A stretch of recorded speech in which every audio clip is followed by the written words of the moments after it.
Well, thanks so much, Ben. Thanks, everybody, for attending. And I, too, would like to acknowledge the traditional custodians of the land, the Kamilaroi people, and pay my respects to elders past and present.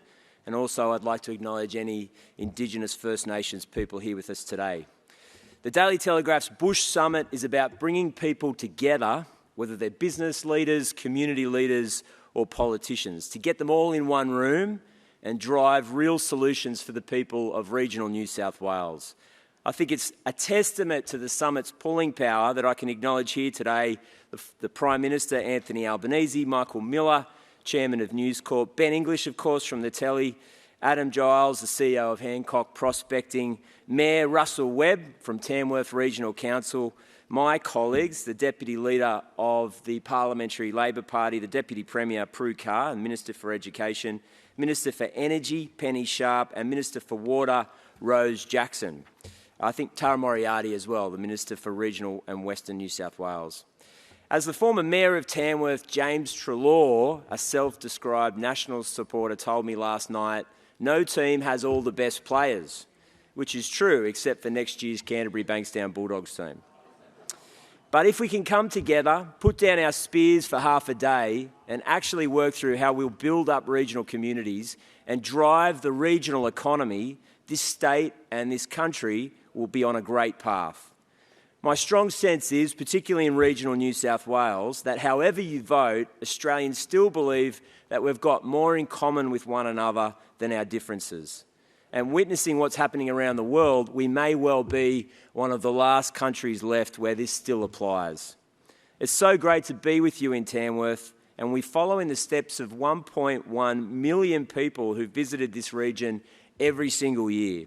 They're lovers of country music, they are athletes competing at world-class facilities, and of course they're farmers attending livestock events. Life in regional New South Wales is beautiful and rewarding. However, there are real challenges that need to be acknowledged as well. In 2020, the New South Wales Parliamentary Inquiry into Health in rural and regional New South Wales was established. The findings, my friends, were stark. We heard that regional New South Wales had significantly poorer health outcomes, greater incidence of chronic disease, and unfortunately greater incidence of premature death.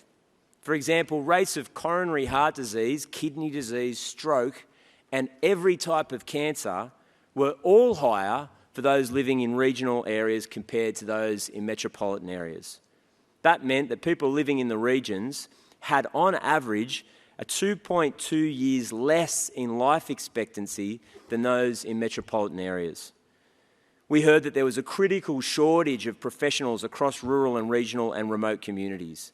Government and local health districts, state and federal, had been unable to attract, support and retain essential frontline healthcare professionals. This is especially true of doctors and nurses and other allied healthcare workers in our regions. They love their job, they want to help, but they can't stay very often, and there just isn't enough of them. This is also significant challenges in education. Yesterday, the Auditor-General released a report into rural and remote education. The report said that 2 years on from a strategy that had been developed, that, quote, it was unlikely to achieve its vision that every child in regional New South Wales had access to the same quality of education as their metropolitan peers. The report went on to find that the number of permanent teacher vacancies in regional and remote areas grew from 591 in 2018, not that long ago, to nearly 1,000 in 2023, which was a massive increase of 56%. Now, we know the challenges ahead of us. Children outside of major cities are less likely to meet the NAPLAN minimum standards for reading and numeracy. Across years 3, 5, 7 and 9, the proportion of children in major cities above the minimum standard is 81% for reading and 83% for numeracy. For those in the bush, that drops to 54% and 52%. The AG's report has prompted an urgent response by our government, and I can say that we've tasked senior education executives to reprioritise rural and regional remote students, putting an absolute fresh focus on initiatives that will deliver the biggest impact for the bush. because education is the key to our future, and of course it can open doors which had previously been locked. So no matter where you live in New South Wales, you should have access to world-class education with highly trained, highly skilled educators. Friends, that's why we're taking action. We've begun the long overdue task of repairing and reforming our healthcare system to start with. We've busted the wages cap, delivering the biggest pay rise to public sector workers in New South Wales in over a decade. In fact, I can inform you that our wages offering will deliver an additional $124 million boost to salaries for public servants that work and live in regional New South Wales.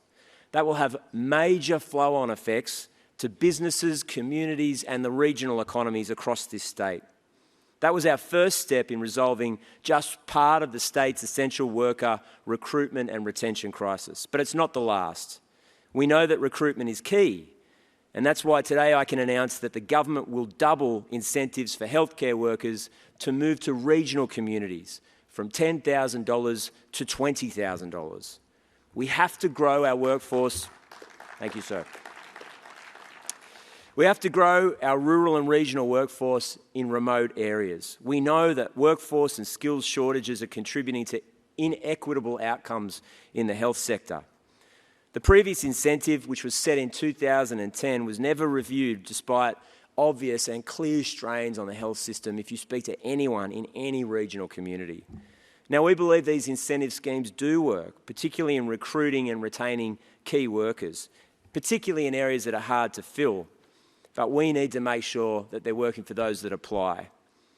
Otherwise, the impact of isolation, being away from family and social networks, means that they feel isolated, many people, and as a result, those incentive schemes won't work. So we're determined, if this scheme doesn't work, to come back to the negotiating table, to come back to the table, to work with regional communities to make sure that we can recruit and retain essential workers in the bush.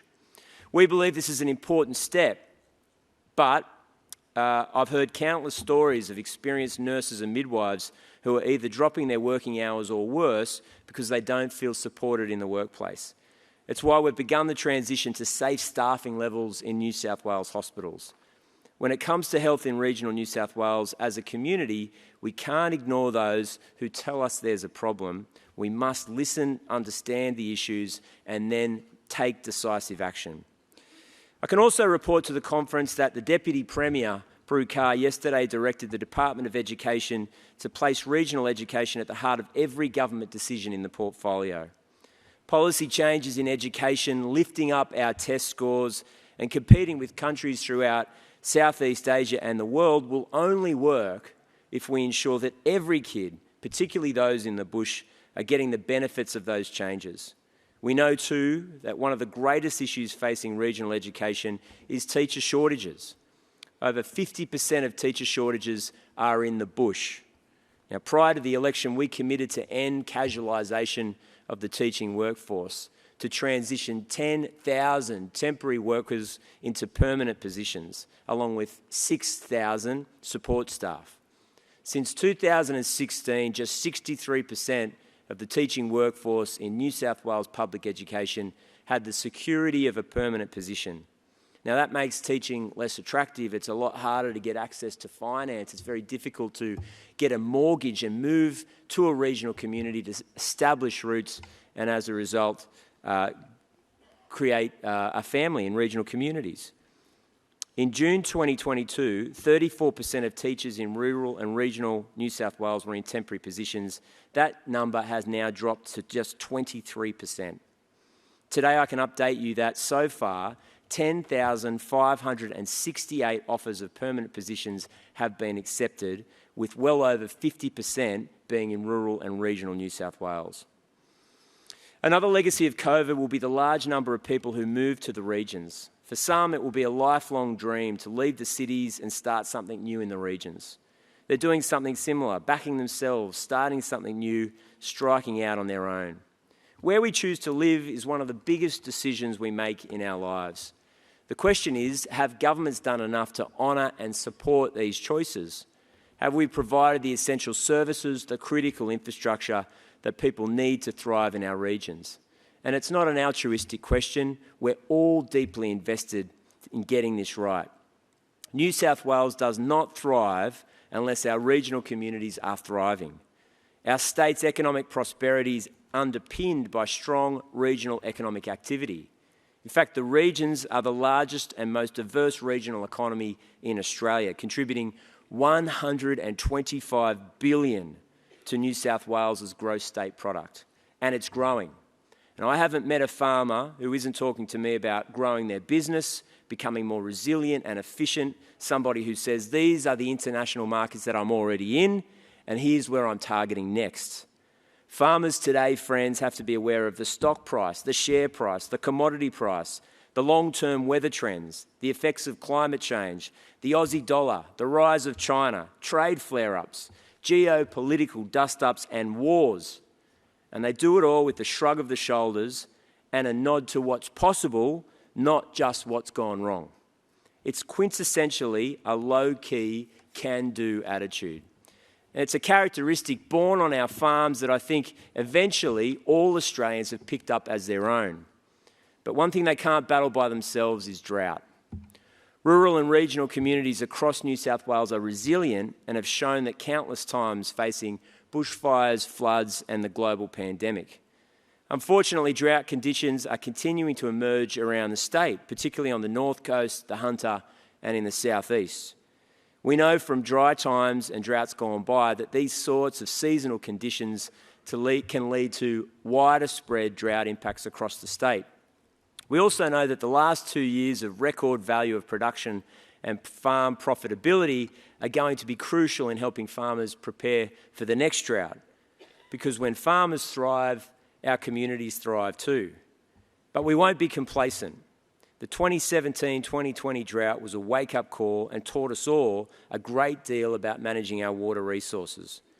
We know there's no easy fix when it comes to water security, but earlier this year we released the Far North Coast and the Namoi Regional Water Strategies to present a clear vision for the future of a sustainable water supply for the regions, and we'll be releasing the remaining stages in the coming months.